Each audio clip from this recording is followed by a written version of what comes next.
Hi, everybody. So here we are, back again, and I had some crazy ideas of things that I wanted to do tonight. And it started out being mostly just about watching this video, actually. And somehow it turned into something else entirely.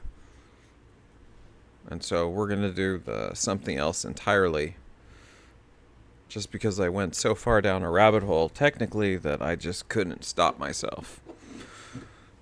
But we'll get to that as we get to that. Before we dive into all the details, I am continuing to iterate on the format. And yesterday, I mentioned that I really like this idea of these virtues. We're going to rename these things to virtues.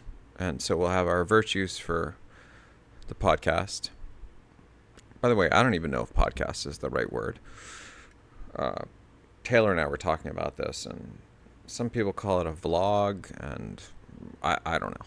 So whatever. We'll just call it a GTT or something.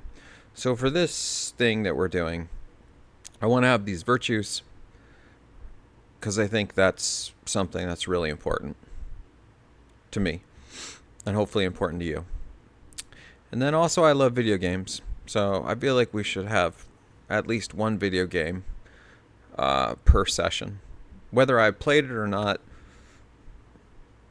and I'll definitely tell you if I have or have not played it. And I tend to level my own characters, so do with that what you will.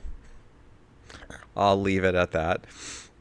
And then also because I'm an audiophile and I'm addicted to good music, we're going to have a song of the day, I think, then a repo of the day, or something that we're curious to look at, and then maybe a technical thingy.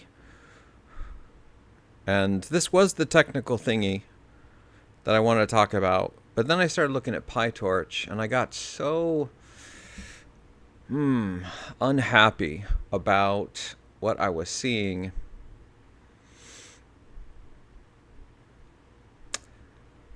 We may have to pivot and talk about mathematical operator inversion next time.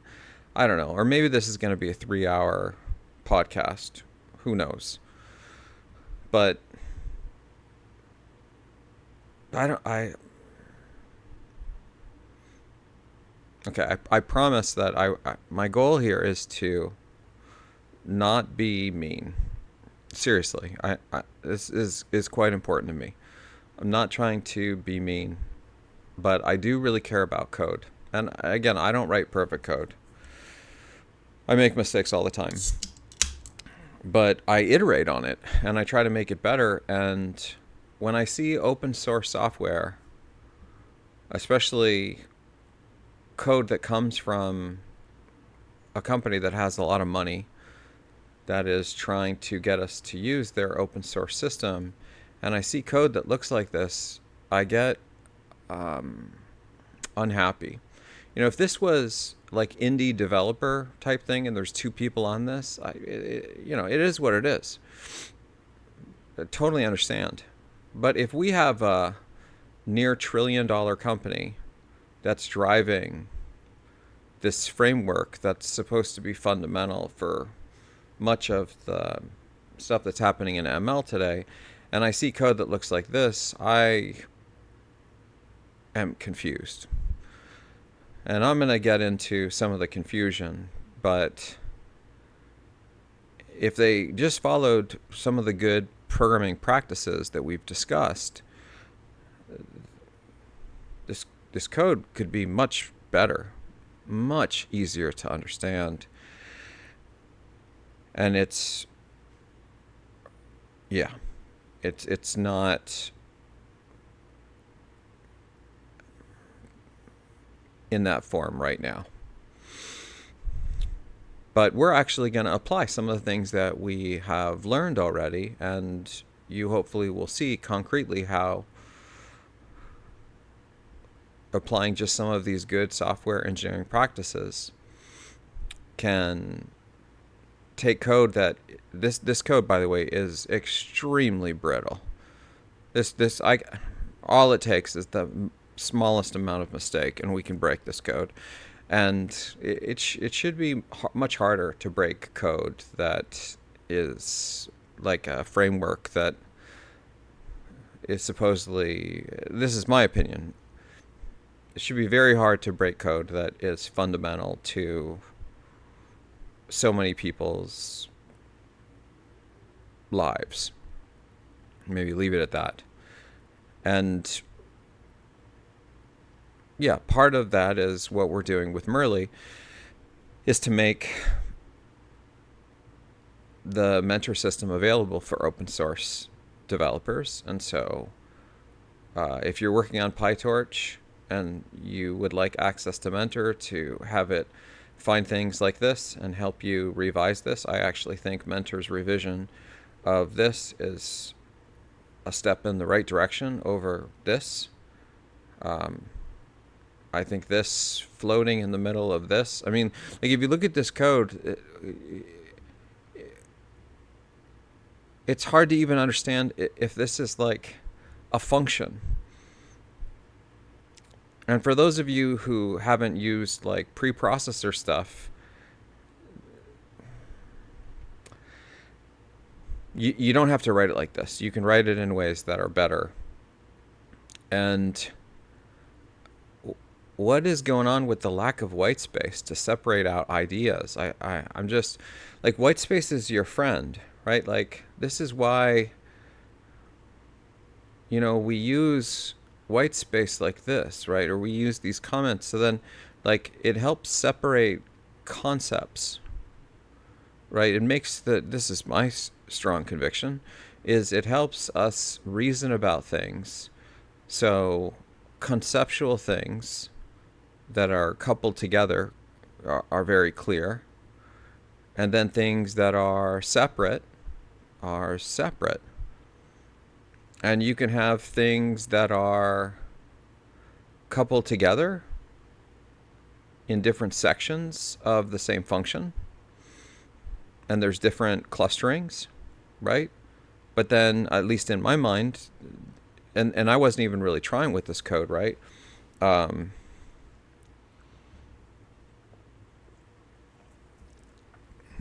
This code was us just hacking this together, but you can see that here's basically our possible values, I think. Yeah, my hair's just in chaos mode. By the way, that's normally just how my hair is. So, yeah. Then we have these different lower and uppers. And notice that the lower and uppers are grouped together because it's trying to represent the idea that they are the ranges. And then you have all the functional function calls. And they're all grouped together. And what it's trying to do is create conceptual cohesion. Cohesion of concepts. So people can easily reason about this code. And for someone that has, written a reasonable amount of code and looked at code that is not super easy to understand, and looked at code that I think is easy to understand, I think this code is not easy to understand. And again, I'm ignoring who this is coming from. So I'm not picking on, just as an aside, Torch, at least to my understanding, existed long before the Pi was added to it. And although some people, I think, like to take credit as if they created PyTorch, if you follow the history,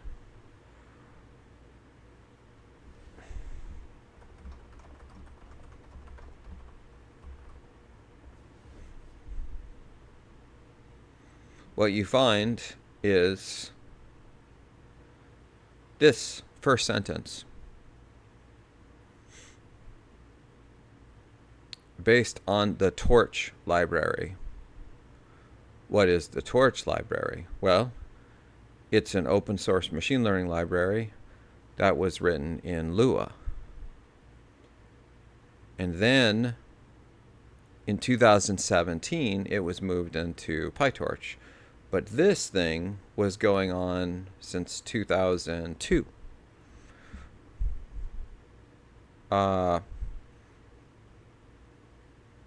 So yeah, if anyone in particular tries to tell you that they're the ones that created PyTorch, I think that there's some credit that should go to them for doing work on this starting in 2017. But for the 15 years prior to that, I think we should probably ensure that these folks are credited. That seems pretty reasonable to me. And so I dislike when people start trying to rewrite, they become history revisionists because it makes them feel good about things. Yeah, I'm not a big fan of that. And so now we know a little bit about this framework. We know that it originally started from Torch. By the way, if you haven't programmed in Lua, I strongly recommend it. I'm not a Lua expert, but I did do Lua for about a year when I was at Machine Zone, and it's a very interesting language. Really quite powerful.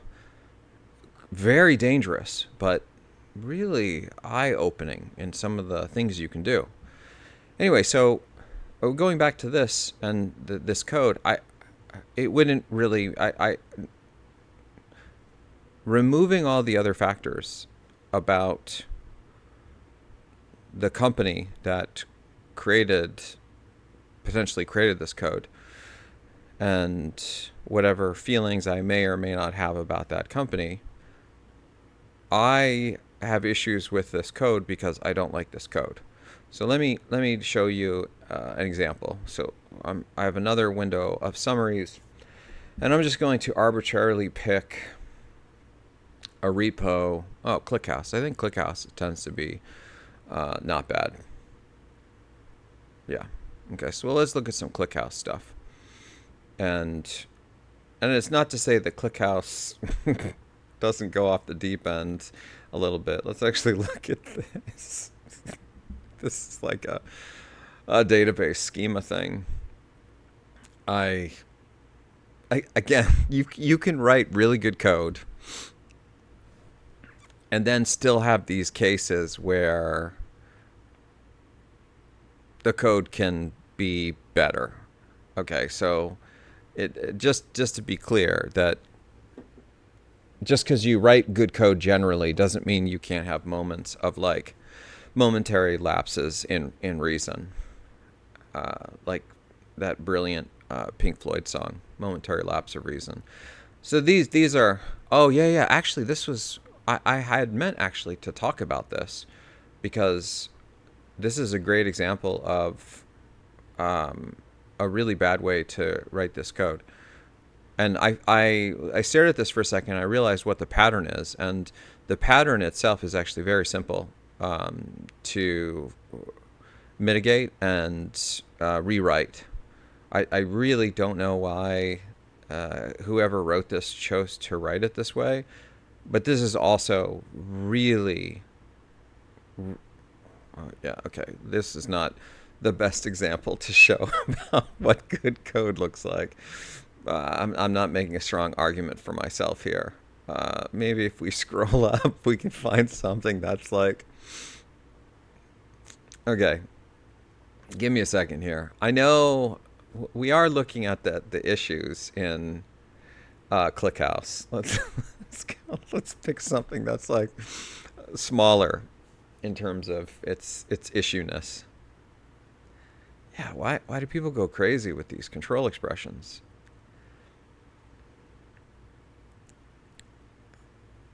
Yeah, they're doing it again.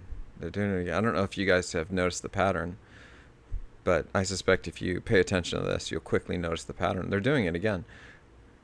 I've seen this pattern in ClickHouse a few times now, and it's quite strange to me. Okay, none of this code is jumping out to me.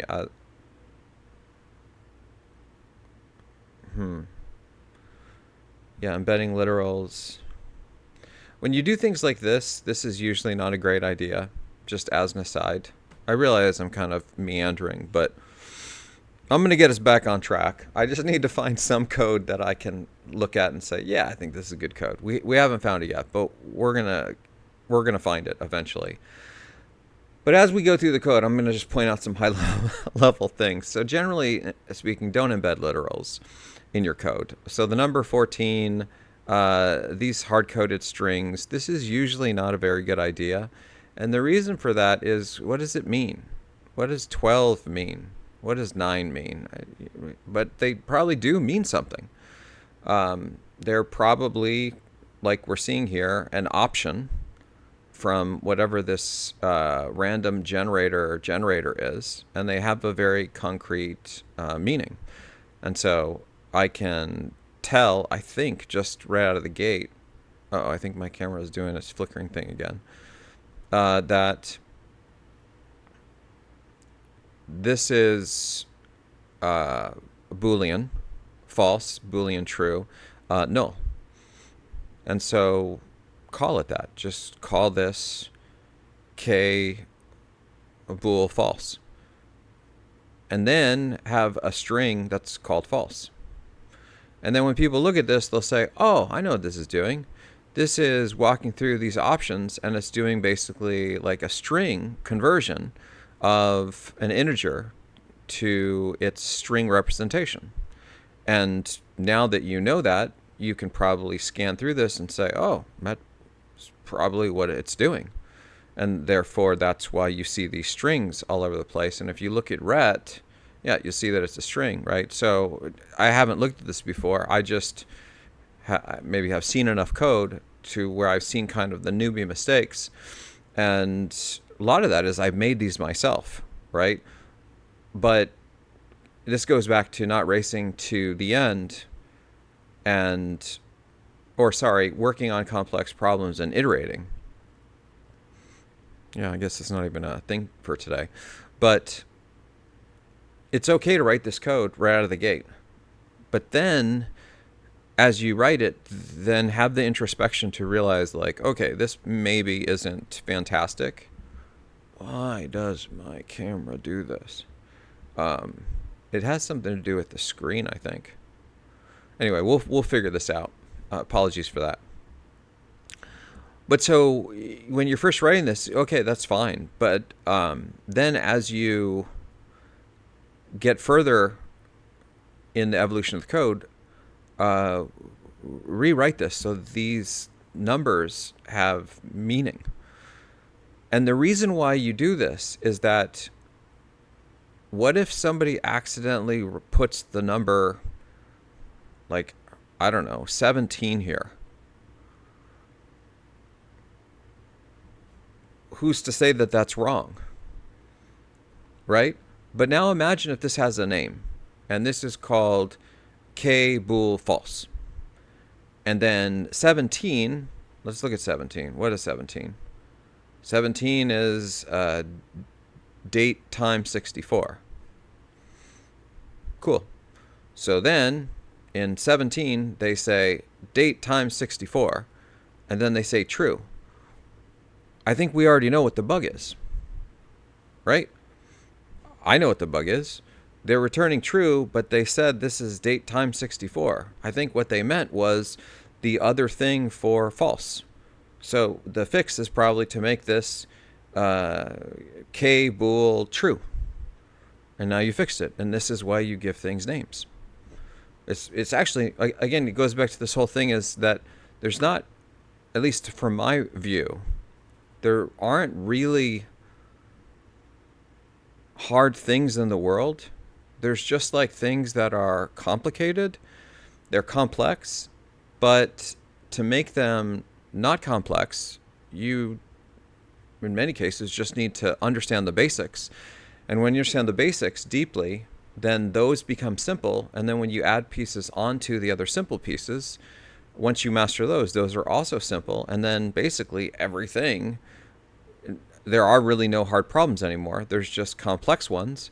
And the complex ones are just a matter of you breaking them down into simpler ones. And once you do that, everything's kind of simple. At least this has been my experience. And so this change about not using literals, at least from my perspective, it's pretty obvious, the upside. It's just the reason why we give things meaningful names, is that when you give things meaningful names that properly capture their semantics, especially in code, it can help us quite a bit debug that code. It gives us insight into what the behavior should or shouldn't be, whereas the number 12, I don't know what that means. You don't know what that means. Maybe you do. Maybe I'm just the one that doesn't know. But like, we can do much better than this. Okay, cool. So I'm going down this rabbit hole. So we have more kind of silliness. Like, this is good. This is what I'm talking about. Okay, I found one that I kind of like. Ignore the fact that they should have done pre-increment here, but this is great. This is an example of what I'm talking about with names. N children. Now, I don't know exactly what this means, but what I think it means is that it's going through the number of children for whatever this thing is. And I love that, because I know that they're going to walk through essentially whatever this max number is of these children. And now I know essentially what they're iterating on. Wonderful. Same thing with this J depth and J width. That's great. Instead of the number 37 or 52, one is depth and one is width.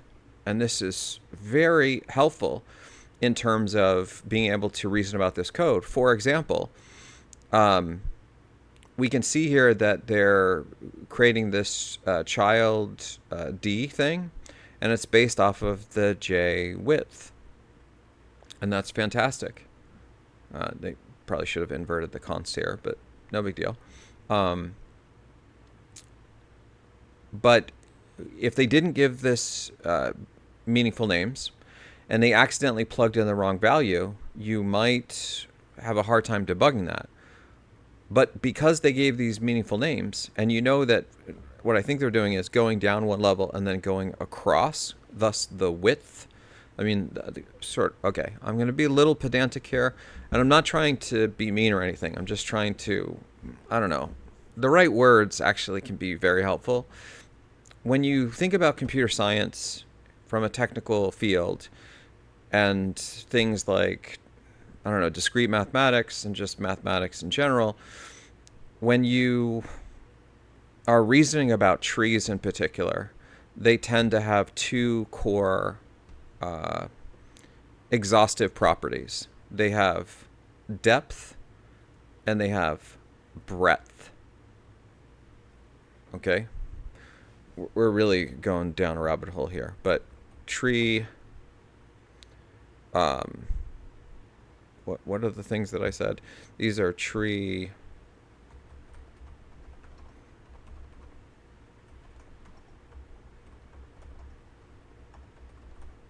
It's breadth and depth. This is, I think, the word they meant to use.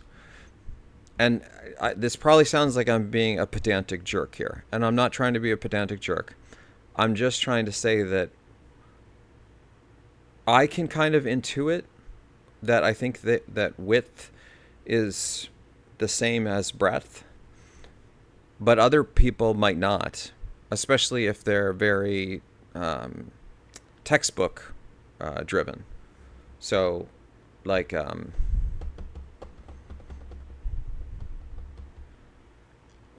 trying to think of what the question is that we could ask Google.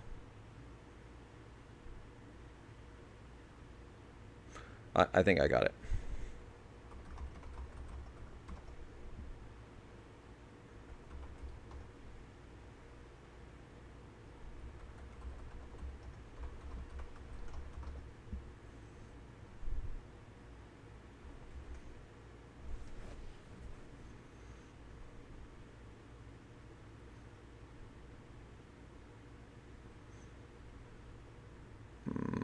Mm-mm.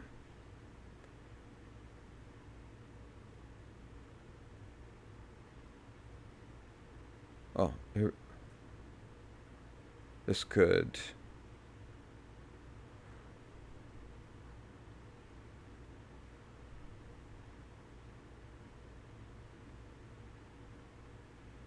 I'm pretty sure that Donald Knuth would tell us in about 3.2 seconds. What are the two properties of a tree? The node and the root. Yeah, it's not wrong, actually. It's pretty good. But I'm talking about the exhaustive. Oh, I know what to say here.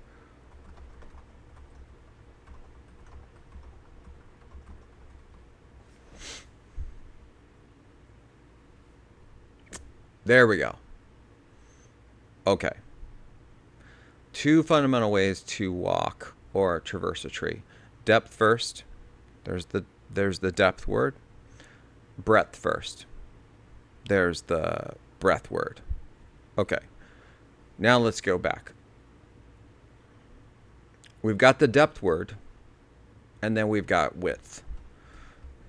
Now, again, I'm not trying to be mean. This is probably sounding like I'm being like super pedantic, academic ivory tower kind of guy, and I'm really not trying to do that, because I was actually trying to praise this on the N children, because that's great.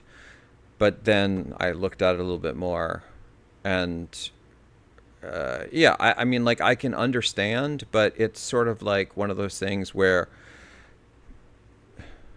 you're almost there. Just kind of get that second piece, because you're also going to educate people too. Like, then they're going to learn the right thing. Like, imagine if people don't know about trees, really, and they're learning essentially from this code. They may actually think that the two now core characteristics of the tree are depth and width, and then they go and they search on this, and they're like, why is this not called width first search? This must be wrong. And then they're seeing all this stuff about all this geek stuff, saying all this BFS thing. What? It should be WFS. And no. Because sort of these words have meaning, right? And so we shouldn't really, I think, change the accepted nomenclature without good reason. Okay, I'm really kind of going off on a tangent here, and I really didn't mean to do that. I'm determined now to find some good code. I will. I'm not going to give up until we find something that. Oh, Falcor. Okay, Falcor. Well, these guys actually write incredible code in general. Tim Davis, Rowie, Guy. Yeah. Okay. Now, I want to clarify something. I look at this code, and from my perspective, I'm just going to tell you honestly, I look at this code and I see a wizard. This is wizard level code. This is masterful. And the reason why I say that is there's certain properties that happen in like wizard level code, the kind of code that Urs writes, Tim Matson writes, and these folks write, is they are able to like distill down concepts in a very clean way. They will have comments, but the comments will be things that kind of need to be commented. They're not the sort of silly stuff, I think. Kind of like if you have a for loop and it's like the for loop goes 0 to n, and then the comment says this is a for loop that goes 0 to n, like that's probably not super helpful. But in this case, you'll see that there's a comment here, both x and y are real. See if z should be real. So they're letting you know that these are essentially real numbers, and they're trying to determine if this z thing should also be a real number. This is what they're explaining, I think. Again, I haven't looked at this code before, so I don't know. They're trying to explain what this is actually checking. And the reason for that is if you look at this control expression, xr is greater than or equal to 0, or yr underscore class is equal to floating point, not a number. And again, part of the reason why I can dissect this is these are known acronyms. Now, if you aren't a master of all the acronyms for computer science, you probably don't know these, but notice the difference is that in the Falcor DB code, unlike the ClickHouse code we were just looking at, ClickHouse was using this thing called width. And I was saying, well, it's actually a thing called breadth. And I didn't like that because it's like they're using the wrong word. This right here, FP underscore nan, there's nothing wrong here. There's nothing I can criticize about this because FP is short for floating point. Underscore nan is not a number. And these are just sort of the industry standard terms. And so literally, if we were to look this up right now and say in computer science, what does FP underscore NAN mean? You'll probably see that it's saying, yeah, it's floating point, not a number, which is great. And then this is floating point infinite, referring to this as like representation of an infinite number, whatever that is. I don't know.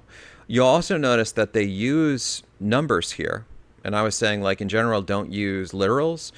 There are cases when literals actually make sense, and this is an example of something that it makes sense. The literal here is not a literal like it has some hidden meaning. They're letting you know that this is a 64-bit type. That's at least my interpretation. So they are actually providing this information so you know the size of this type, and you know what its bounds are. This is also a sign of an expert programmer, because they're so interfacing with precision that they're trying to make it clear that if you have a range that's going to exceed the 64 bits that are present for these types, you might be in trouble. So don't do that. Right? And you'll also see that on top of the 64-bit here, they're using 64-bit operations, which coalesces perfectly with 64-bit types.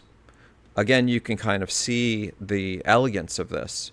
Same thing here. Again, this is a 64-bit operation on these 64-bit types, I think.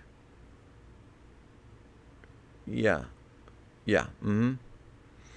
And maybe that these should be called 64, but yeah, okay. Sure, those might be, you might want to have these be called double 64, but in general, there's some interesting things that will happen in C code that one, since this is a 64-bit type, depending on what this is, these will have conversion issues, and so you would get various errors. If it's not convertible, if it's a downsizing from a 64 to 32-bit. On top of that, floats, as I understand it, IEEE floats are 32-bit by the IEEE standard, and doubles are 64-bit. So there's like an understanding implicitly. I'm not saying that you couldn't improve this by adding like a 64 here just for consistency. Same thing with these int types. But I think that this is, in my mind, like an order of magnitude more clear than and like master level written code than this stuff. In fact, this is, now that we looked at that ClickHouse code, and again, I'm not trying to pick on ClickHouse. I think that overall that's probably some pretty good code. We just maybe ended up in the dark space of ClickHouse. But I actually think the ClickHouse code is probably even worse than this PyTorch code. Like this is not great, and I'm gonna show us how you can rewrite this in a way that makes this significantly more robust, and it's going to be a one variable change. I'll introduce one variable, and I will increase the robustness of this code by like 10x. And once you see it, it'll make perfect sense. And if you aren't yet aware why this is so fragile, now might be a good time to think about this. You can pause this video if you want, and stare at this for a second and ask yourself, like, why is Goju harping on this? Because this is actually very fragile. This can be broken in a very significant way, and it will be really hard to debug. And it's very similar to that switch that we were looking at in ClickHouse about those numbers. Again, why you don't embed literals. Now, I want to make one more comment, and then we're actually going to get into some other stuff. Maybe this video about Stoicism and Carl Jung.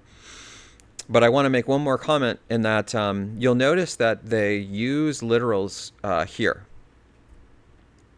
And they also, I mean, this is actually quite nice. I like this. I actually love this a little bit. They're not even using 0.0.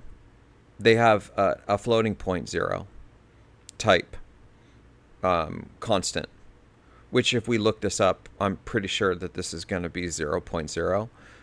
But this is just really high class, very elegantly written code. And part of the reason for this is that as you evolve into different architectures, again, like the sort of the level of mastery that you likely need to even understand why this is such a step in the right direction is as you evolve the architectures that this code will run on, you may need to evolve the values of things.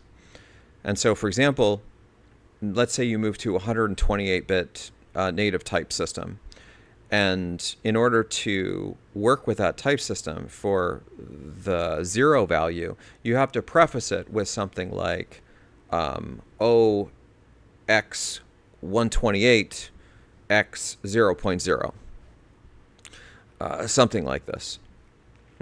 This is probably a bad example, but I'm just using the OX as like, we use this for hexadecimal classification or characterization for hexadecimal numbers in C and C++. And it's distinctly different than when you're using decimals. The OX is saying, I'm going to give you a hexadecimal number now, and so you can see letters A through whatever the range is. F, maybe? Is that right? Because it needs to represent a total of 16 digits, 0 to more than just 10. So the beauty of doing this is then if the underlying type system evolves to things beyond just a 64-bit floating point system, then these things can also implicitly evolve. That you can evolve these wherever this is defined, and this code doesn't have to change. So very powerful stuff. Now, the last comment I want to make before we go to a different topic is why I'm not criticizing this code for 1 and 0. There are often three numbers in like computer science and mathematics that tend to be special, that are not like an embedded literal that is kind of meaningless, like the number 12 or 47, right? Those three numbers tend to be 0, 1, and -1. Those three numbers. And the reason for that is those three numbers can often be used for meaning something very precise in mathematics, in correctness, in non-correctness, that type of thing. So 0 is like the default value for many types of iteration in languages like C, C++. And in other languages, they will start counting at numbers like 1. So now you have the importance of 1. 1 is also used as a baseline for things like division. So if you're worried you're going to divide by 0, you make it 1, right? So you'll see something like this thing is equal to 0, question mark, 1, colon, that thing. You're protecting against division by 0, right? And then the -1 is like we saw in our code. The -1 is oftentimes this. It's letting you know that this is a special value that is sort of out of the space of goodness. So when you see those three values, and in fact, you'll probably see them, yeah, I guess maybe not in this code, but other code that we can look at, that those tend to be sort of literals that you don't have to be maybe as pedantic about. Or at least that's my take on it. And feel free to argue with me in the comments. Anyway, so this is great. This has given me the right kind of warm and fuzzies on what good code looks like. And, oh yeah, oh my gosh. Yes. Okay, and I have never seen this code before, but this is exactly what I was just saying, is there tends to be really three numbers that are special that you will see in code that are acceptable to leave in the code because they have a very specific mathematical kind of presence. And again, those numbers are 0, 1, and -1. And so this code, I have no issues with this code. Nope.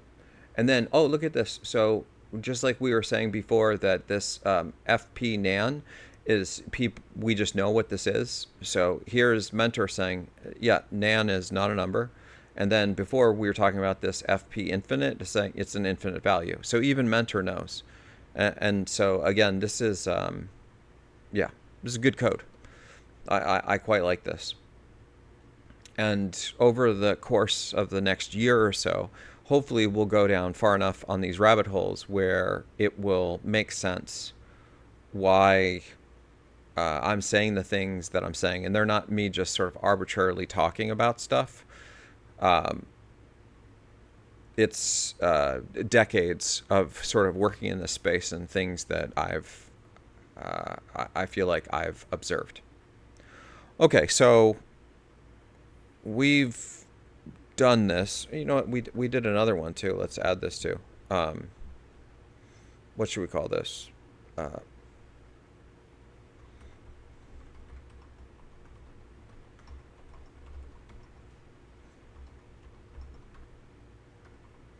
Yeah, I think that's pretty cool. Excellent.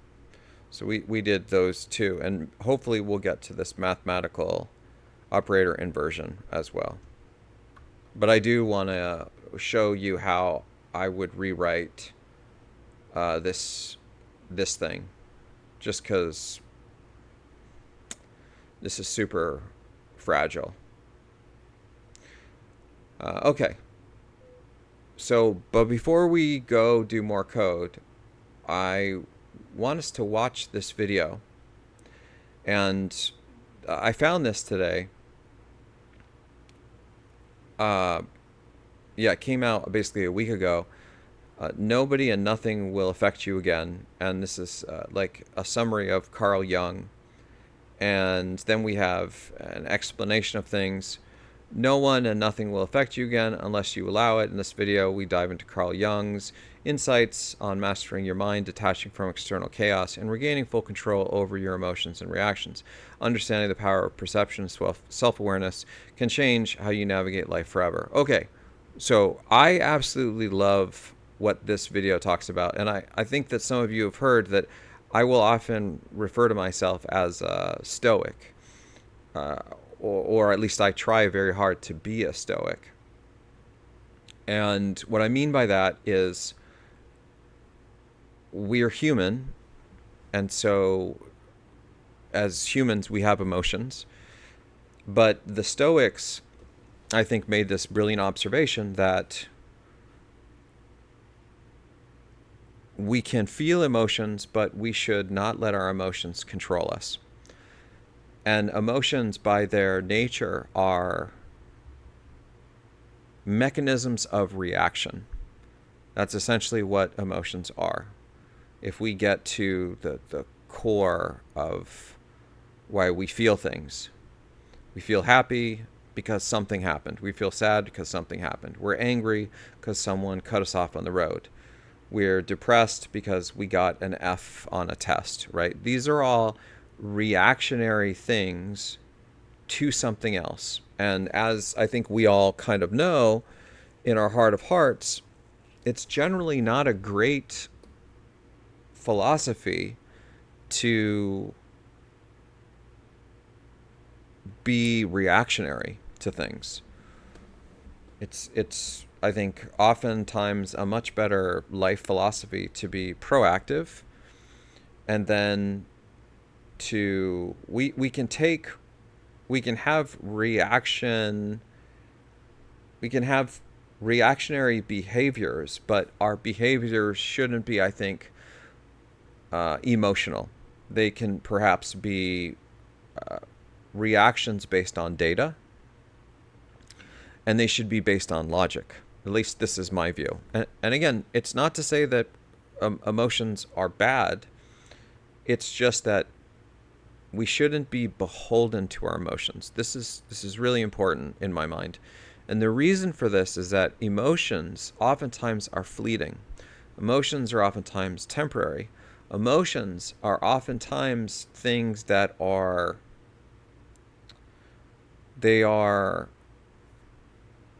like these impulses that could make us do really bad things. Like, I'm a firm believer that people in general are good people.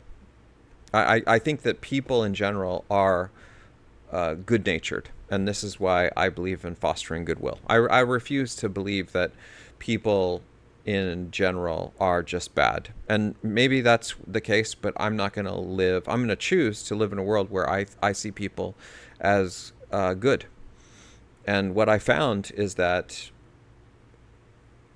the world kind of reacts to the way you decide it's going to be, at least to some extent. And we'll get into that with this video. And what I mean is that if you decide that everyone is out to get you, and everyone is evil, and everyone is plotting against you, you probably will see that in the world. But if you decide that people are there to help you, and that people are positive and trustworthy and wholesome and good, I think that you will see that as well. And I think oftentimes it's literally just it's a choice that we are choosing to see things in a particular way. And this is why I choose to foster goodwill. We give like people the benefit of the doubt. Now, this doesn't mean that if you give people the benefit of the doubt and they misuse this over and over and over again, at some point, the data will become overwhelming and you can no longer foster goodwill. And at that point, you no longer foster goodwill because the data tells you you cannot. And this is actually one of the things that I teach, is that I foster goodwill up until the point where I no longer can foster goodwill. Basically, I need someone to tell me, no, my intentions are not wholesome. My intentions are actually to hurt you, Goju. And then when I find that out, then I say, okay, I believe you. But anything short of that, I basically will kind of like assume that people's intentions are wholesome. And then we'll have conversations about it. Say like, well, this was the behavior that happened, and I'm not a super fan of this behavior. I don't think that your intention was to be malicious, but this behavior needs to be corrected. And then we talk about the facts, we remove emotion from it, and then we become kind of better. Is that we focus on just correcting the behaviors, and we have a change of actions. And then we don't get into deciding what people may or may not feel. That's, I think, very speculative in nature. And I don't know why people do the things that they do. I only know what they did or didn't do.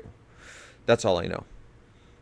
And it's someone far smarter than me said, we should never question someone's motives. We should simply question their actions. And so this is what I try to do, is when I'm giving feedback to people or I'm trying to grow a relationship, as I'll talk about the actions and say, well, this is the action that was taken, and this action had this impact, and I'm not a fan of this action because it resulted in this bad thing. Let's not have a repeat of this action. And then I generally find that when you argue essentially based on data, or you make forward progress purely based off of things that are indisputable, not perceptions, not opinions, not feelings, but instead, this is what happened. You left the front door open, and because of that, someone came in the middle of the night and stole all of the things. So in the future, please don't leave the front door open. That's it. But no discussion, no comments about, well, you're an idiot for leaving the front door open. Like, no, I mean, maybe they got tied up with something else. Maybe, there's a bunch of different reasons why this could have happened.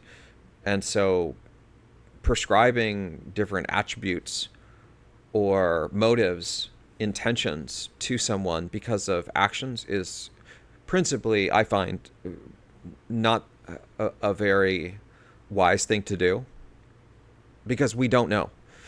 And if people want to tell us, then they can tell us, but we should never tell people why they did something. We can only discuss what they did.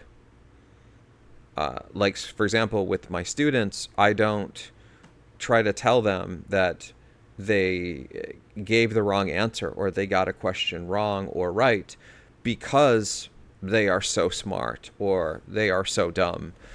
I just explain that this is right or wrong, and then if they want to discuss about how they got there, that's totally fine.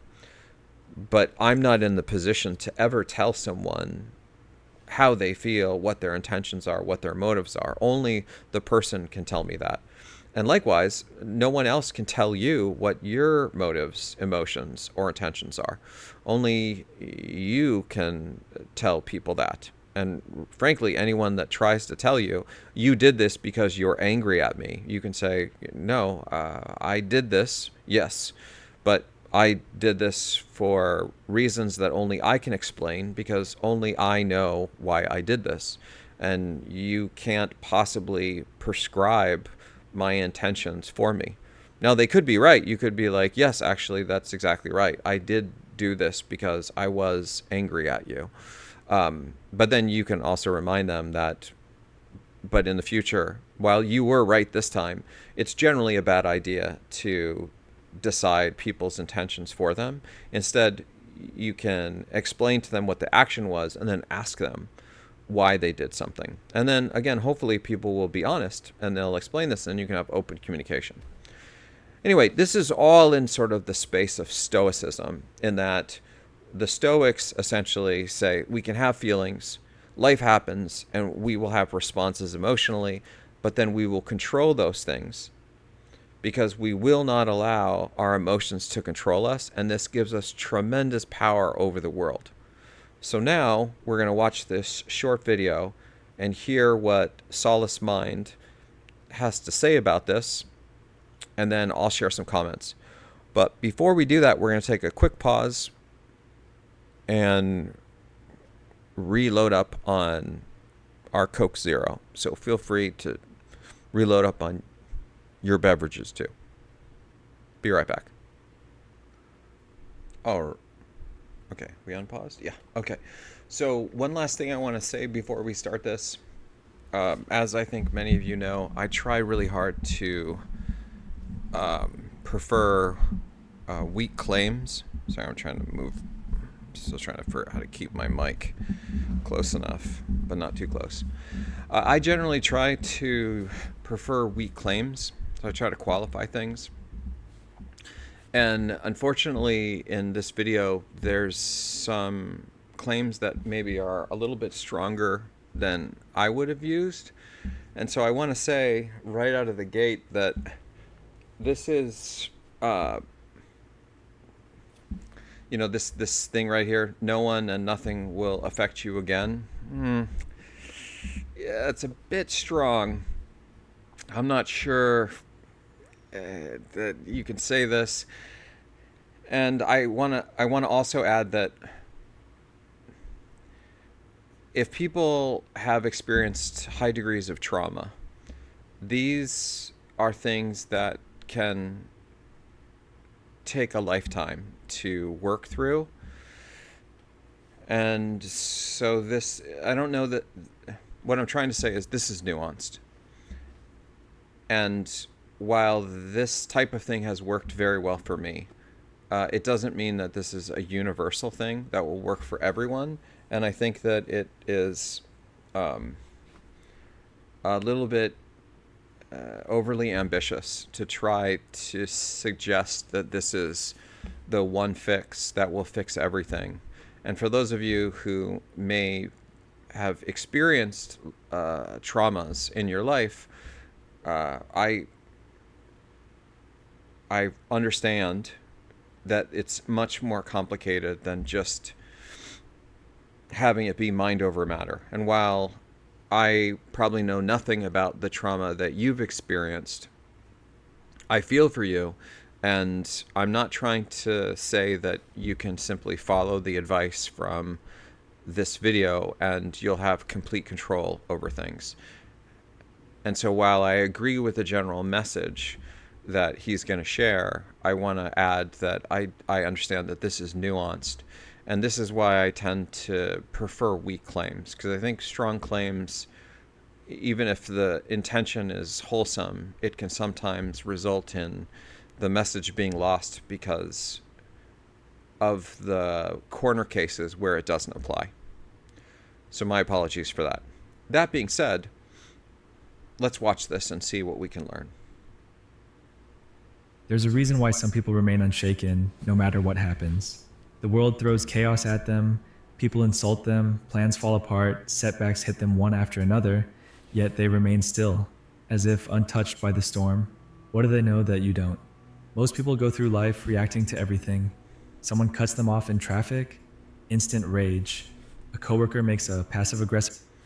Just one quick comment. This is actually one of the first signals that I get with people that don't have strong ability to control their emotions, is if I find that someone has a strong emotional reaction to things that happen to them when they're driving, like someone cuts them off, someone's tailgating them, it's usually a strong indication that they're beholden to their emotions, and there's some work to do. So I quite like that that's actually the first example that he uses, because it's usually the first example that I use. And part of the reason for this is when you talk to rational people, even people that have had road rage and done terrible things, once their rational mind takes control of themselves again, and they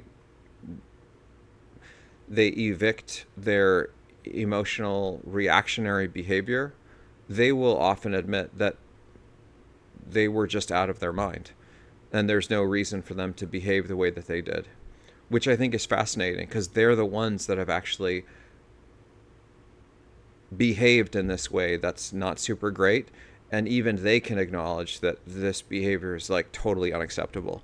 So this is the danger, I think, when you become emotionally reactionary, is that a lot of psychologists and neuroscientists will argue that you essentially have these two sides of your mind. You have your emotional mind, which is not rational, and it's purely reactionary, and it's impulsive, and it will do things that are not necessarily the right things to do. And on the other side, you will have your rational mind, which is the mind that is making decisions based on logic and reason. And these two things are two opposite ends of a spectrum that, unlike some people might try to argue, the data argue you cannot actually be highly emotionally charged and highly rational simultaneously. That when you become overwhelmed with your emotion, you lose the ability to access certain parts of your brain that provide the ability to perform rational, logical thought, which again goes to the idea of why you shouldn't be beholden to your emotions, because if you are, you likely cannot think rationally anymore. This is something I strongly encourage all of you that may not be familiar with this concept to investigate more deeply, and I think that you'll find some very interesting psychological and neuroscientific data that could maybe illuminate things for you, or at least that's been my experience. To remark, their whole mood is ruined. A stranger gives them a weird look, self-doubt creeps in. But what if you could break free from all of it? What if nothing, no person, no situation, no external force, had the power to affect you ever again? Carl Jung believed that most people are prisoners of their own reactions. They think the world is doing things to them, when in reality, they are simply mirrors, reflecting back everything they haven't yet mastered within themselves. Here's the truth. Nothing can affect you unless it finds something inside you to attach to.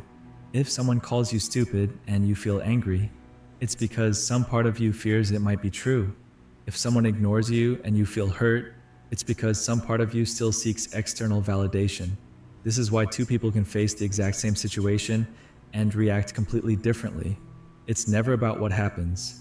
It's about what's happening inside you. Jung called this shadow work, the process of making the unconscious conscious, of recognizing that every irritation, every frustration, every emotional trigger is actually a message from within.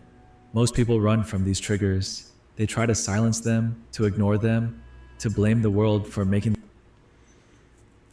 Yeah. So I have a couple of thoughts on this. One of the ideas that I really like is this idea of, imagine someone came up to you and said, "You have the most ugly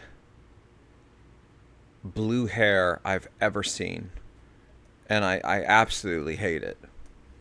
And let's just pretend in this universe you do not have blue hair." Why would this comment have any kind of emotional reaction with you? If you know that you don't have blue hair, someone hating your blue hair should really have no bearing on you at all, because you don't have blue hair. Likewise, if people tell you all of these various things, that you know that are not true, or maybe they are true, but you have come to terms with them being false should not bother you. And if they are things that are true, but you're aware of those and you have come to terms with them, they also shouldn't bother you. So, for example, people tell me that I'm stupid all the time. It's amusing to me how many times people tell me that I am just a complete idiot. And the truth is, I agree with them. I'm an idiot all the time. And it has zero bearing on me at all. I'm under no kind of delusion that I get things right. I get things wrong all the time. And I get things wrong because I'm constantly pushing my boundaries and I'm trying to achieve things. But one of the things that people will likely never be able to say about me is that I don't try. Now, if someone tells me, Goju, you just never try, that has zero impact on me because I know that's false. So then when people tell me things that I know that are true, like, Goju, you're an idiot, I'll just be like, pretty much. And it doesn't bother me. And then when they say, Goju, you're so pathetic because you don't even try to do anything meaningful, it also has no impact because that's just false. And so the power that people have over me to get a rise out of me, as I've discussed with Taylor, like one of the things that, as I'm mentoring him, is that no one should ever be able to offend you. It should actually be impossible for anyone to offend you. And the reason why, at least in my mind, is how can someone have that much power over you? How can someone say something or do something to you that can control your emotions so deeply that you are beholden to them? I think that's crazy, especially because you're choosing to give them that power, which is why basically no one can offend me. No matter what they end up doing or saying, it really doesn't matter because I won't have any kind of reaction to this thing. Sorry, my TV has decided that it's this, there, maybe it'll chill out. It's this Samsung BIXBY thing. I can't say it or otherwise it'll. So the higher order bit is, there are certain indicators, at least from my perspective, when people say things like, I was really taken aback, or I was really offended, or I felt really disrespected. Why? Like, how could you let someone make you feel that way? Like, it really is a choice. And again, I think that it's a level of enlightenment. There was a time when I was young and very much far more clueless about the world than I am today. I'm still wildly clueless. Don't get me wrong, right? There's tons of things I don't know. But there was a time where I was very much controlled by external factors, that I lived and breathed based on external validation, that I needed external confirmation. And truthfully, it was through the process of doing my doctorate that I learned to stop doing this. And this is one thing I think is somewhat fascinating, is I find that there's, at least for me personally, I find that there's a lot of people, once they hear that I have a PhD, that they'll tell me what a PhD is, even though they don't have one. And they'll say that, oh, it's just like really smart people flexing on everybody else, and all these PhDs in this ivory tower and all this stuff. And they'll have sort of these like strong opinions about what a PhD is or isn't, which again is quite amusing for people that don't have something. often very confused why people would assert knowledge of something when they don't know it. So, for example, I don't have a black belt in karate, and therefore I have very little opinion on what it means to have a black belt in karate. I did actually take karate, taekwondo, and jiu-jitsu, but I think I only got to like a green belt or something. It was like one above white. I'm a total noob. So I don't know what it means to have a black belt, and I wouldn't presume to know. And if I met someone that has a black belt, I would probably ask them, what does it mean to have a black belt? And then they would maybe share that with me. So similarly, one of the things that I share about my PhD experience is that the PhD experience, at least from my perspective, and again, other people's stories are likely going to be different. I can only share what it was for me, is that for me, it was all about learning how to fail and how to fail gracefully. And one of the key things is this introspection. That it wasn't until I did my PhD that I was able to really start looking internally and start to see who I really was, what my strengths, what my weaknesses really were. And the truth is, prior to doing a PhD, I really never did this. And I didn't do it because I think I was too insecure and I was too afraid to look at my weaknesses. I didn't want a spotlight on them. I'm just sharing in the interest of trying to be authentic. I truthfully just didn't have the courage to look at those things. So I chose to have blinders to them. And then during my PhD, I couldn't get these research papers published. And it's funny because as I was writing this, I talk about how, consider this person Jack, who's aspiring to be this researcher but doesn't listen to feedback. And he submitted all these papers and they're all being rejected. Yet because Jack isn't introspective, he ignores all the reviewer feedback, blah, blah, blah. And then we talk about Jill over here, and Jill is able to actually take the feedback. When I was writing this up, a lot of people may think that I'm talking about myself in this story and I'm Jill. I wasn't Jill. I was Jack. I was the guy that didn't listen to feedback. This is why I had so many papers rejected over and over, because I wasn't able to listen to the feedback.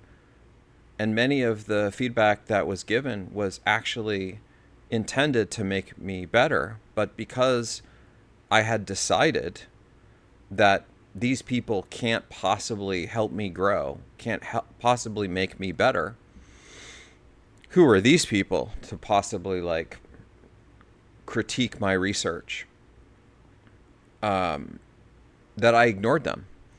And then I finally sort of had this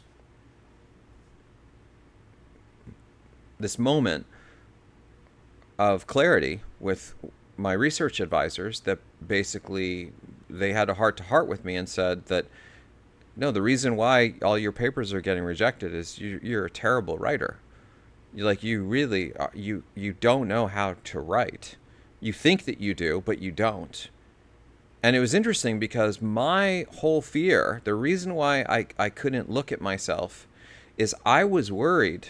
This is, again, we're just having a moment of authentic truth here. I was terrified that I wasn't technically astute enough, that I had imposter syndrome, that I wasn't technically sophisticated enough to be in the PhD program. And I was terrified that I was going to be found out. And that's why I didn't look internally, because they would find out that I don't know all these things. And the truth is, they did find out that there were things I didn't know, and then I just learned those things. It's not hard. You just don't know something, and then you just learn the thing. So one of the things that I didn't know is I didn't know how to do um, like formal mathematical proofs. I mean, I had done basic stuff, but not at the level of like the PhD. And one of my advisors, he's a theoretical programming language person. And this is Jeremy Seek. And he's fantastic. And this is something that he really loved. And he wanted me to have a chapter in my dissertation that walked through and did a proof, a formal proof that my system was correct. And I was terrified by this because I didn't know how to do it. And then I just learned. And then I did know how to do it. And it wasn't that hard. I just needed to be introspective. I needed to say, I don't know how to do this, so I'm going to have to learn. And then I did. And then Jeremy taught me. And I read books and I read articles and I pieced it together over many months. And slowly I began to learn. And now if you read my dissertation, there's a chapter in there where we formally prove that inval STM it has correctness properties. It's actually not that hard. And once I was through it, I was like, wow, what was I so nervous about? And oftentimes I think the nervousness is just this idea that people are going to find out that we don't know something. But the actual learning of that thing is oftentimes not that hard. It's more just the acceptance of people knowing that we don't know things. And once you can get comfortable with this, once you can get comfortable with the idea that you are not a perfect human being, but guess what? Nobody is. Then you can kind of conquer any mountain that you want. But you have to be able to look at yourself with honesty. You have to be able to say, I'm not strong in formal methods. I'm not an expert programmer in JavaScript. Does this mean that I'm a terrible person? No. It just means I don't have this skill. And so we can do one of two things. We can acknowledge that we don't have the skill and just move on, or we can acknowledge that we don't have the skill and then learn the skill. It's that easy. But you don't turn a blind eye to it and pretend that you have something that you don't have. This is when people hold power over you. Because then when they say things like, you're a terrible JavaScript programmer, and secretly you know that you are, but you can't admit that because you have insecurities about it, now they can control you.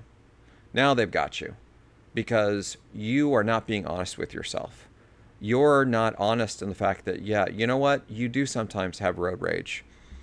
And it's not like I used to have road rage. And one of the first things I acknowledged on my journey to growing was you need to stop having road rage.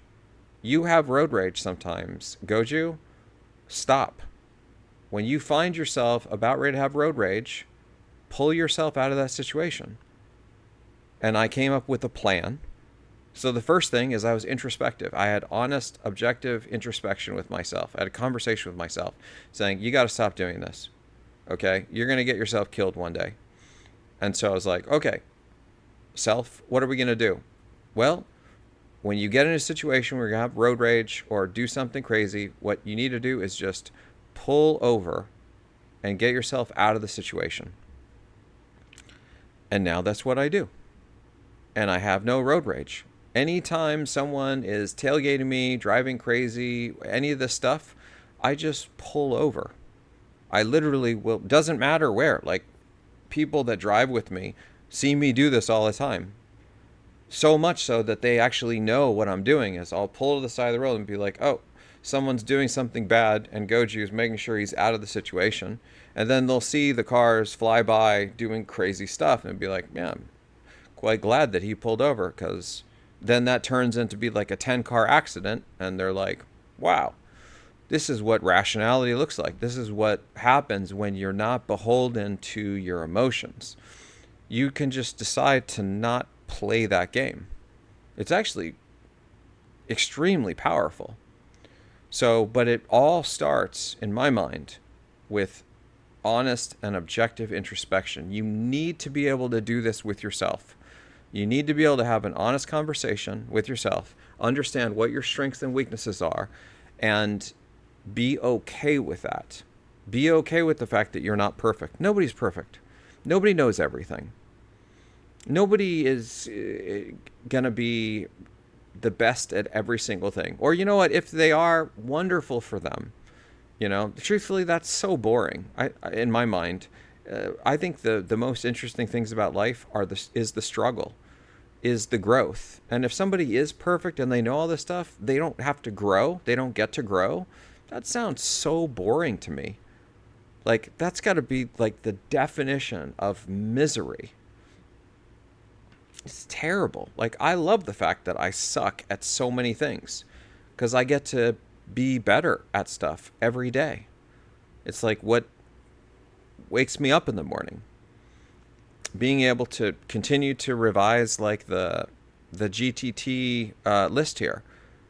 Like, I love that it's getting better and better, and there's more stuff, and I'm evolving it. This is so cool, right? I hope it never stops. I think that's fantastic. So I'm really going off the deep end here, and I want to get back to him, but I think that one of the things that I see that is very true is that the moment someone gets defensive on something, like they have an emotional reaction to something that you say, it usually is an indication that they are not being introspective, that they are not really that aware. And for example, what I have discussed with Taylor is, and Taylor has seen, because in the last couple of days, he pointed out to me twice where I made a mistake and I was wrong about something. And in both cases, what I told Taylor immediately is, oh, you're right. You're right, T. My mistake. That's my bad. I was wrong. I'm sorry. Thank you for correcting me. That is what a logical, introspective person does. The moment that they find out that they've made a mistake, they just own it. Because why wouldn't you? Like, because you can't admit that you make mistakes? That's silly. Because you need to defend an indefensible position? Why? Because you're so insecure that you can't be okay with making mistakes? This is, again, why I try to include the mistakes in the podcast. I want all of you to see that I make mistakes all the time. We all do. And it's okay, right? I'm not saying we shouldn't try to not make mistakes. We should. But it's going to happen. And the most important thing, in my mind, is own the mistake. Don't be defensive about it.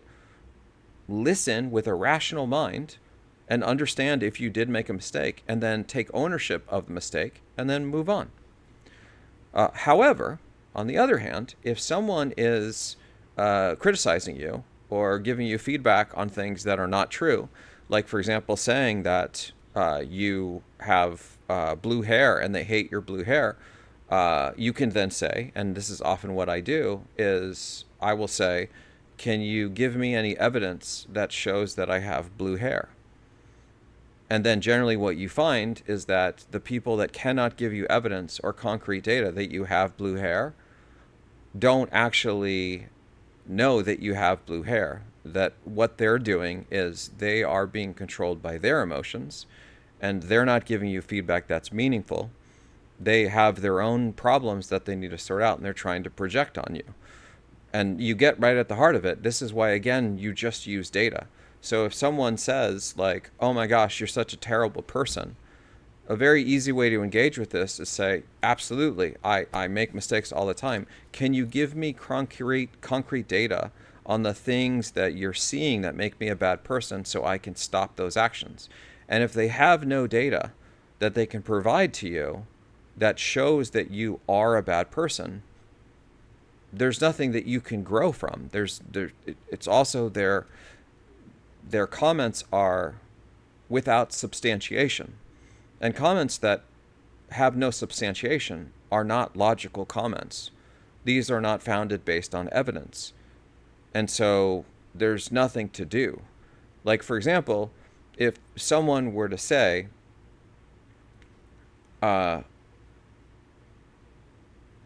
Yeah, there's many examples that I have in my head. But if someone were to say that I hate the Java programming language, I would then say, okay, can you provide evidence to me in cases where I've demonstrated that I hate the Java programming language? Because I would like to see that evidence so I can stop doing that. If they can't provide me with any evidence, then there is no evidence that I hate the Java programming language. So again, you can turn these emotional things into facts. Don't argue about emotion. Just argue about facts. And facts, the beauteous thing about facts is they're not about a perspective. They're about what has happened. Like if someone leaves the front door open, this is not a perspective. This is a fact. And oftentimes people will try to get this twisted, this notion of the world is all about our own perspectives, everybody has their own perspective, all those things. No, no, no. People will have our own opinions. People will have our own feelings. But facts are facts for a reason, is that they are immutable. It is a fact that there are 5,280 feet in a mile. It's not something that we can sit around and argue. I mean, you could, but it's a waste of everybody's time. It's a fact that in the decimal number system, it includes 10 digits, 0 through 9. That's a fact. There is no perspective on this. And so one of the things that people often get twisted, or they will use to try to potentially meander things in the wrong way, is they will conflate this notion of indisputable facts with perspectives that are very much personal. And this is also why you don't ever argue really about intentions. You just argue about, or you just discuss what has or has not happened. Like, for example, if the audience were to say, Goju, you swear a lot, can you please stop swearing? And then they say, in this episode, you used the F word. And then I would say, you're right, I did, and I will try to not do that. And the truth is that sometimes when I get kind of excited and I get really passionate about things, I will occasionally, just to emphasize things, drop the occasional F-bomb. And it's a character flaw, and it's something that I'm working on. But notice, I'm not denying it. I'm actually I've come to terms with it. It's something I'm aware of. I know that I do it. And if someone presents me with this, I wouldn't try to argue against it because it's true. This is the beauty about facts, is that someone can raise this and say, factually, you did this. And I would say, factually, you're right.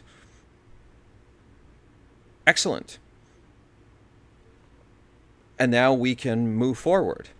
Right? Like you can see how this essentially elides away all of this this defensiveness or this control, or at least hopefully you can see this, is that you don't disagree with the things that are truthful, but you also don't necessarily let them control you in the sense that like I do sometimes swear, and I know that I do. Even, I'll be honest, even my mom sometimes yells at me. She's like, you say that word a lot. Okay, you're right, Mom. I'm sorry, and I'm going to work on it. And I do. I do work on it. And so, but I'm not pretending like I don't do it, because that would just be disingenuous. I would be a fraud. I would be inauthentic. And I mean, I'm many things, but one of the things that I really pride myself on is I really try to be an authentic person. I try to be real, and I try to never be beholden to my emotions. I don't try to hide behind my emotional state to then sort of cloud the whatever the topic at hand is. Which is an unfortunate thing that I see sometimes people do. especially people that are like highly logical and rational, as they will hit sort of like these trigger points. And oftentimes I think that the trigger points could be traumas, and in that case there's probably a lot of work to do. But the other parts is the trigger points are, they just haven't really, I think in many cases, or at least in my case, had a conversation with themselves and just been like, I need to be honest about this. I need to just stop pretending and just be honest that I do this. And it doesn't mean that I'm a failure. It doesn't mean that I'm an idiot. It doesn't mean that I'm a loser. It just means that this is something that I can grow on. And so I need to stop pretending, because like, if I can come to terms with the fact that I do this, then I can potentially come to terms with resolving it. Right? If you just sit around and deny, like one of the things that I think that people that are very, getting into what he's talking about, the core issue that I think people have when they're beholden to others is they refuse to acknowledge that they're largely controlled by their emotional reactions. And usually you can see when someone is controlled by their emotional reactions is you'll say something that is perfectly factual and they will have an emotional response, not a logical response. Again, the whole me swearing sometimes. If you were to say, Goju, you swear sometimes, and then I respond saying, well, F you swear sometimes too, what is that doing? That's not a logical response. I'm now giving you an emotional response to something that's factual. Why would I do this? This would show that I'm not a rational, reasonable human being. I've lost my ability to think clearly, and I'm giving you an emotional response because I can't handle the truth. That's oftentimes what it is. I'm not capable of hearing the truthful things about where my flaws are. Thus, introspection. It's just about sort of really knowing who you are. And again, no one is perfect. Or if they are, that's so boring, right? Be okay with all of your awesome imperfections, right? That's what makes so many of us amazing. Wear your battle scars, like I got this scar right here when I was like a 4-year-old kid. I ran into a barbecue stand. I love that scar. I don't ever want that scar fixed. It's one of my imperfections. It makes me me. So wear these things with pride. At least that's my view. And once you do, it changes the whole narrative, because you can no longer be controlled by other people. You're no longer beholden to people, and on top of that, you can make yourself so much better because you're no longer being controlled by your emotions. This is perhaps the most amazing thing, is that I think that the people that I've worked with, my students, other folks that I mentor, once I get them to the point, man, this TV really is having a field day with its. And I have, unfortunately, like these 2 Samsung things. So the problem is, if I hit the power on this one, it uses this thing, it'll send a signal to both of these, and this TV will turn off. I need to disable the voice activation. And the truth is, I thought I did disable it, but I must have gotten that wrong. Introspection. This problem, my fault. Not your fault. Ownership. Right? It's amazing. Staying calm, staying totally rational, you are actually seeing it live. This TV is acting up because of a mistake I made. I'm not upset about it.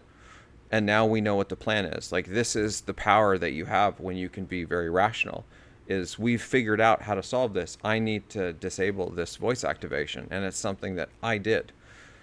So anyway, hopefully this gives us some insight into all this. I'm going to shut up now and let him finish. Or at least I'm going to try. This is one of my other issues. I can talk a little bit too much at times, or maybe a lot too much at times. Them feel this way. But those who truly wake up realize something revolutionary. The outside world is nothing more than a reflection of your inner world. And the moment you understand this, you unlock something powerful, the ability to control your reality by mastering yourself. But here's the problem. Most people don't want to hear this. They'd rather believe that their boss, their ex, their circumstances, or even bad luck is to blame for their suffering. It's easier to believe that life is unfair than to accept that you might be the one giving everything its power over you. But for those who are willing to look deeper, who are willing to stop blaming and start observing, a whole new level of freedom becomes possible. And the best part, once you stop reacting, you stop being controlled. You don't need to avoid negative people. You don't need to control situations. You simply become immune. Not detached, not emotionless, but completely untouchable. The illusion of control and the freedom of letting go. Most people spend their entire lives trying to control things they were never meant to control. They want people to like them, they want life to be predictable, they want everything to go their way, and when it doesn't, they suffer. They get angry when someone disrespects them. They feel betrayed when life doesn't unfold according to plan. They take everything personally, as if the universe has singled them out for some kind of cruel test. But here's the truth. Nothing in this world is actually under your control, except one thing, your perception. Carl Jung understood something that most people never realize. The world outside of you is neutral. It is neither good nor bad, kind nor cruel. It just is. The only thing that makes it seem positive or negative is the filter through which you see it. Think about this. Two people can go through the exact same experience. A breakup, a financial loss, a failure. One person spirals into self-destruction, convinced they've lost everything. The other person sees it as a lesson, an opportunity to grow, a path toward something better. The difference? Their perception. Jung once said, "Until you make the unconscious conscious, it will direct your life and you will call it fate." This means that as long as you are unaware of the stories you're telling yourself about people, about success, about your own worth, you will continue to react blindly, thinking life is happening to you rather than realizing it's all happening because of you. Here's where things get interesting. The more you try to control the external world, the more power you give it over you. The moment you need someone to respect you, they have power over you. The moment you need a situation to go a certain way, it controls you. The moment you need life to be fair, you set yourself up for disappointment. But once you let go of the illusion of control, everything shifts. Suddenly, you're free. Free from the need for approval, free from the fear of failure, free from the exhausting effort of trying to make the world bend to your expectations. Think about it. The people who are truly untouchable in life are not the ones who control everything. They are the ones who master themselves.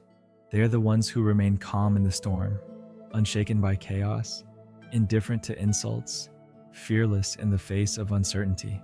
They know something most people don't. Control is an illusion, and the moment you stop chasing it, you become truly powerful. And here's the paradox. When you stop needing things to go your way, they often do. When you stop fearing what people think, you naturally become more confident. When you stop chasing success out of desperation, opportunities start appearing effortlessly. When you stop resisting life and start flowing with it, everything seems to fall into place. This isn't just philosophy, it's neuroscience. Studies in cognitive psychology show that the more we obsess over controlling something, whether it's a person, an outcome, or even our own thoughts, the more we create resistance. This is why people who are desperate for love repel it, why people who are terrified of failure sabotage themselves, why those who cling to control end up feeling the most powerless. So the question is, are you living in reaction, or are you in control of your perception? Because once you realize that nothing outside of you has power over you, life starts to feel like a completely different game. The untouchable mind, how to be unshaken by anything. Imagine a scenario. You're walking down the street, minding your own business, when suddenly someone shouts an insult at you. Maybe they call you foolish, weak, or tell you that you'll never amount to anything. Now, pause for a second. What happens inside you at that moment? Most people would either get defensive or feel hurt. Their emotions hijack them before they even have time to think. Their heart rate spikes, anger kicks in, or they replay the insult over and over in their mind, feeding their frustration. But now, imagine a different response. Absolutely nothing. No reaction, no emotional spike, just a calm realization.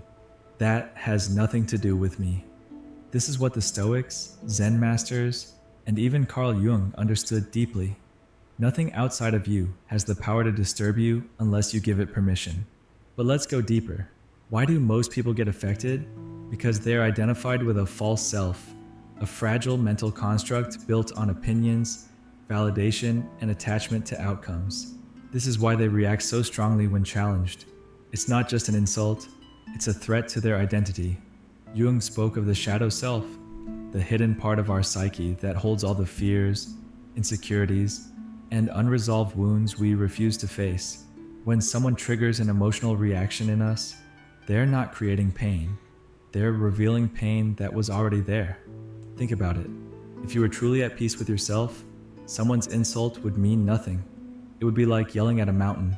It simply echoes back without response. So the real question is, why are you reacting? If someone calls you a failure, does it hit a nerve because deep down, you fear it might be true? If someone disrespects you, does it enrage you because you crave recognition? If things don't go your way, do you spiral because you're attached to a specific outcome? The problem isn't the world. The problem is the way you see yourself. The real power isn't in silencing the world, avoiding criticism, or eliminating problems. It's in developing an unshakable mind, a mind that doesn't need external validation, a mind that doesn't crumble when faced with obstacles, a mind that understands that all control begins and ends with perception. This isn't just philosophy, it's psychological conditioning. Studies show that emotional reactivity is a habit. The brain develops neural pathways that reinforce reactions, meaning the more you let the outside world control your emotions, the more automatic it becomes. But here's the good news. You can rewire this. Neuroscientists have found that through mindfulness, cognitive reframing, and exposure to discomfort, you can literally train your brain to be less reactive. Exposure to discomfort, I think, is one of the biggest things that worked for me.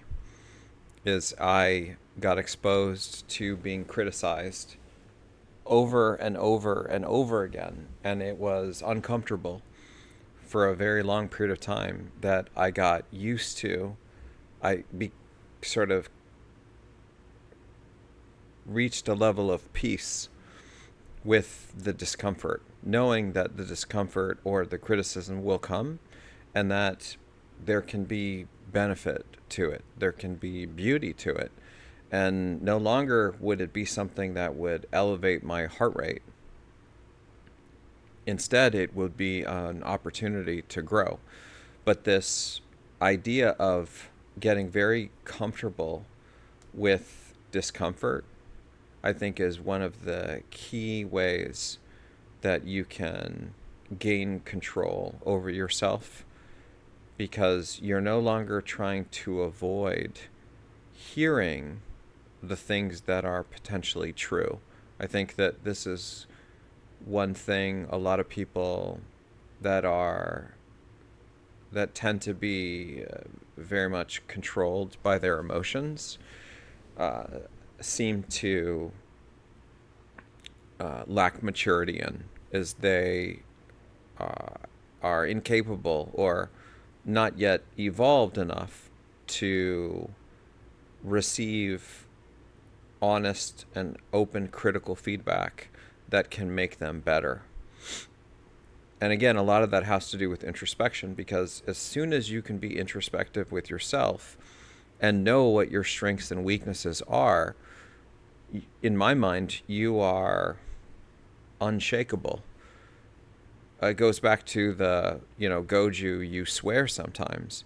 If someone tells me this isn't new information to me. I know that I do. So, and I know that it's something that I can work on. So why would I be bothered by this? They're right. And in some sense, if anything, I've I view this as I've just gained a friend. I've gained someone that I trust, is that they can assess me and they're actually being kind. It goes back to the kindness, is that they're sharing something that they think I may not be aware of to try to make me better. This actually increases my trust in them. And in fact, I was just talking with Taylor about this yesterday when he corrected me on two things that I misremembered. And I thanked him and I said, this actually, not only do I appreciate this, Taylor, is that I actually trust you more now because, one, you are actually being kind by holding me accountable on things that I'm getting wrong. And on top of that, you're not pushing back. You're not resisting on something that is defensive. You're not pushing back on something that is objectively true. You are correcting me in something that I got wrong and kind of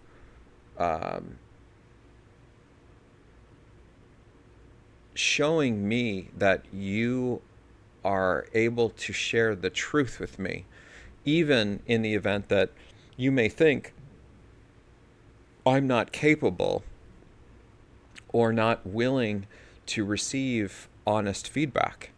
And what Taylor was saying is, and maybe Taylor can leave a comment about this, is he was saying he was somewhat shocked that I was so open to this feedback. And maybe it's the first time he's seen this in me, but as I've told him, like, I try very hard to be open to objective and fair feedback, especially on things that I'm making mistakes on. And it can come from anyone. It doesn't have to be people that are my boss. It could be people that I'm the boss of. This idea of truth and growth and awareness of our weaknesses, this is not a positional thing. This is like a universal thing. And on top of that, like, it was actually a bit shocking to me because T was making the point that in former positions he's been in, his leaders haven't been very receptive to feedback when the feedback has been truthful. And I've worked with Taylor long enough to know that he doesn't push back on things unless it's warranted. That it's something that it's like, no, I'm actually doing the thing that I was asked to do, and you're like now moving the goalposts. And he's right. In both of these cases where I misremembered something, I was moving the goalposts on him unfairly, and he reminded me.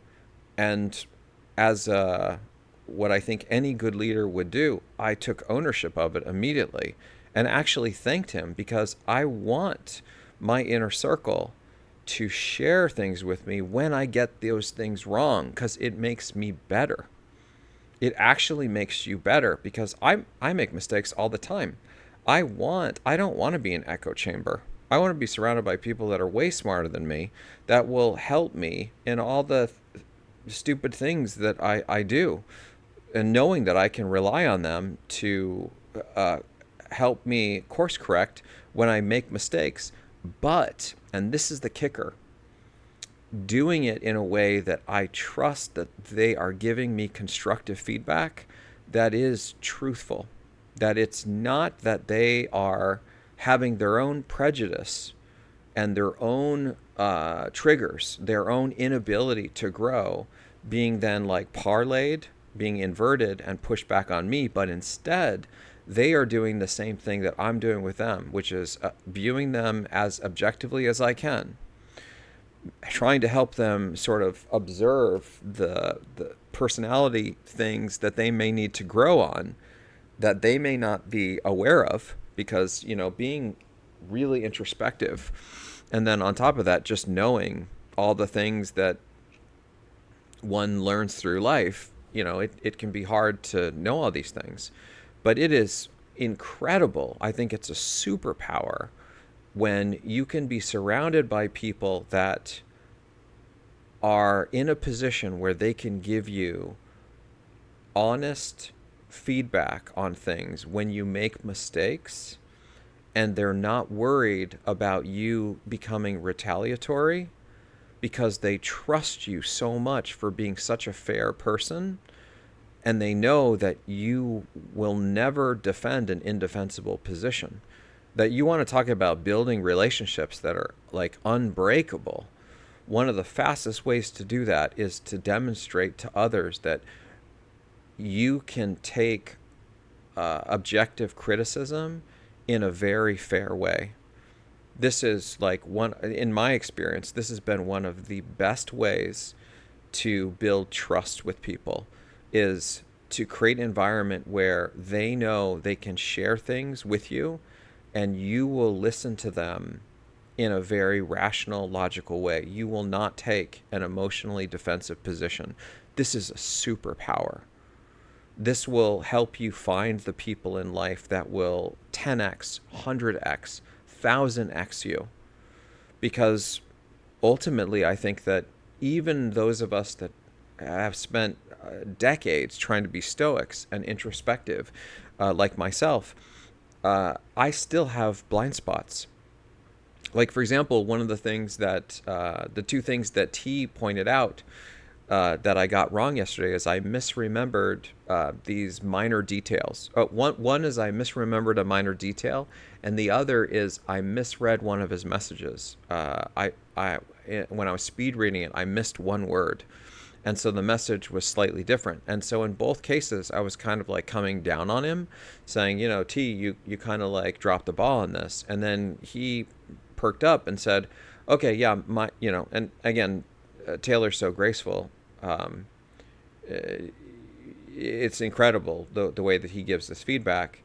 I don't even think I would be able to do it the way that he does it. But he, in both cases, he pushed back. And again, it was almost not like a pushback, but he took the time to clarify that he misunderstood. But what he shared with me is sort of what was expressed to him.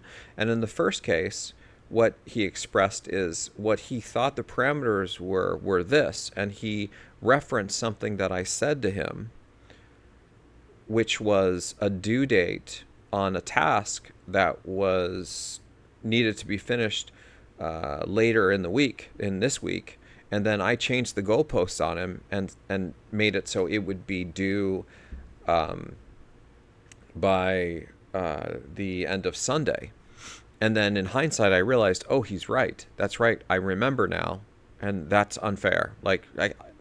No. I said this and he was following that plan, and then I'm changing the goalpost. So I immediately owned it and said, no. You're right. I made a mistake here. I'm super sorry. Thank you.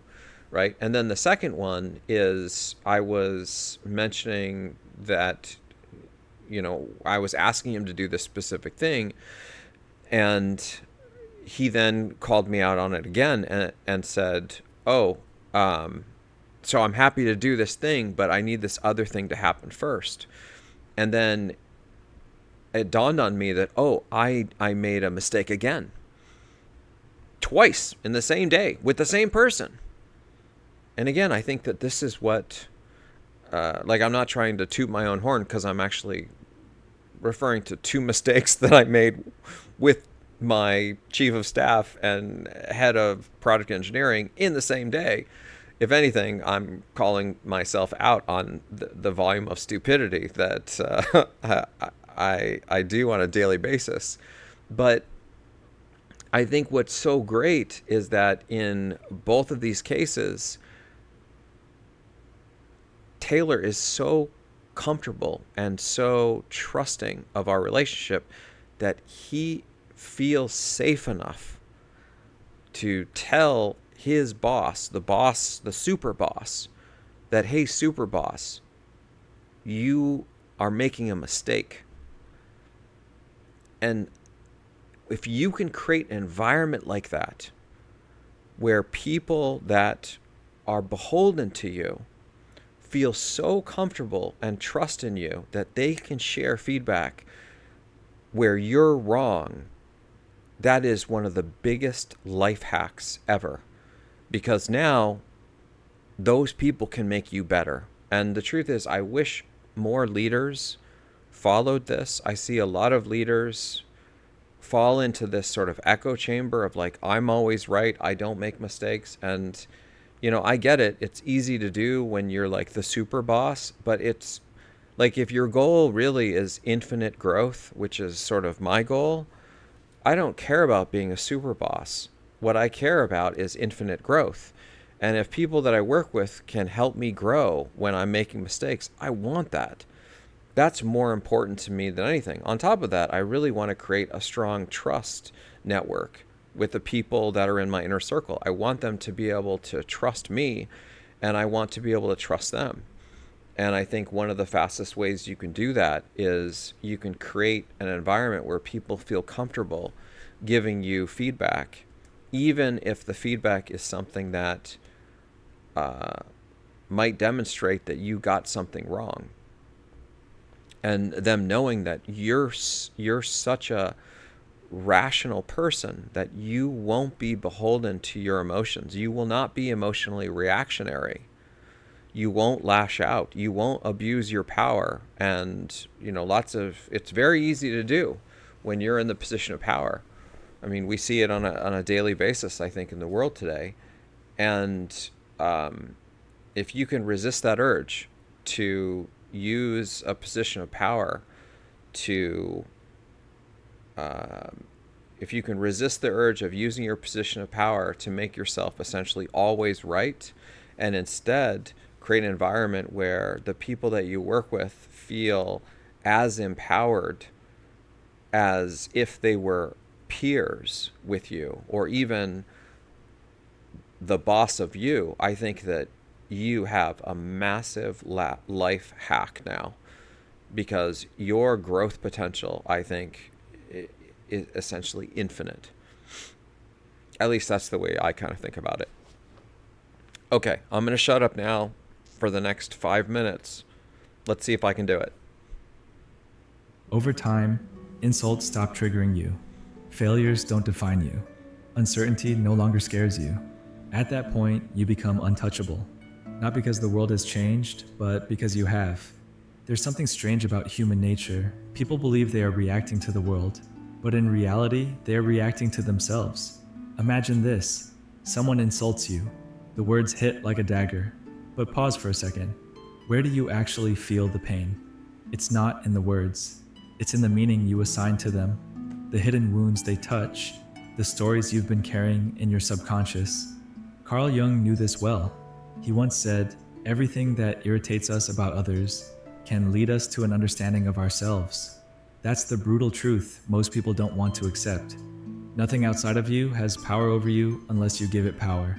Think of it like a mirror. If your reflection in the mirror suddenly frowned at you, you wouldn't get angry at the mirror. You'd realize that it's just reflecting what you're doing. Yet, when life does the same, when people provoke emotions in us, we react as if the mirror is to blame. We point fingers, demand others change, instead of realizing it's just our inner world projected outward. The real question is, why do we give so much power to things outside of us? The reason is simple. Attachment. When your identity is tied to external things, opinions, validation, outcomes, you will always be at their mercy. But what if you didn't play the game? What if, instead of reacting, you became the one who observes? Detachment is not about becoming emotionless. It's about becoming untouchable. It's about realizing that you are not the emotions. You are the awareness behind them. Think about a storm. It rages, lightning strikes, the wind howls, but above it all, the sky remains untouched. You are the sky, not the storm. This is why the greatest power isn't in controlling the world. It's in controlling your perception of it. And here's the best part. When you stop reacting, you start controlling reality itself. People sense it. They can't shake you. They can't manipulate you. They can't influence your peace, because now you own your energy. So the question is, how do you step into this state of untouchable presence? That's what we'll uncover next. So how do you step into this state of untouchable presence? It begins with a radical shift in awareness, understanding that you have never been reacting to the world, only to your mind's interpretation of it. Think about it. Two people can experience the exact same situation, and walk away with completely different emotions. Someone bumps into you on the street, one person shrugs it off and moves on, another takes it personally, brewing anger for hours. The event is the same, but the response is entirely different. Why? Because the reaction was never about the event. It was about the mind's perception of it. Carl Jung often spoke about the shadow self, the unconscious parts of our psyche that we suppress, the wounds we hide, the emotions we reject. And yet, these are the very things that control us. Why do certain words trigger us? Why do certain people get under our skin? Because they're pressing on parts of us we haven't fully faced. If someone can easily manipulate your emotions, it's because they are holding a piece of you that you haven't owned yet. The trick to becoming unshakable is not to suppress emotions. It's to fully acknowledge them and take away their power. Instead of fighting your triggers, study them. Instead of blaming people for provoking emotions, ask, what part of me is being exposed here? Imagine a chessboard. Most people go through life playing as the pieces, reacting to every move, getting caught up in the game. But true mastery is in becoming the player, the one who sees the full board. Better yet, become the person watching the game from above, seeing all the moves before they happen. That's what emotional detachment truly is. Not numbness, but mastery. You're not ignoring emotions, you're understanding them so deeply that they no longer control you. You become an observer instead of a prisoner of your reactions. And here's the wild part. Once you stop reacting, the world starts responding to you instead. People sense your energy shift. You no longer chase validation, so people seek it from you. You no longer react to negativity, so it loses its grip on you. You stop being a puppet of the world and start being the one pulling the strings. The key is self-awareness in real time. In every moment, you have two choices: react mindlessly or observe consciously. The next time someone tries to provoke you, catch yourself in that split second before reacting.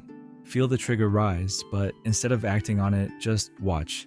Like a scientist observing an experiment, detached, curious.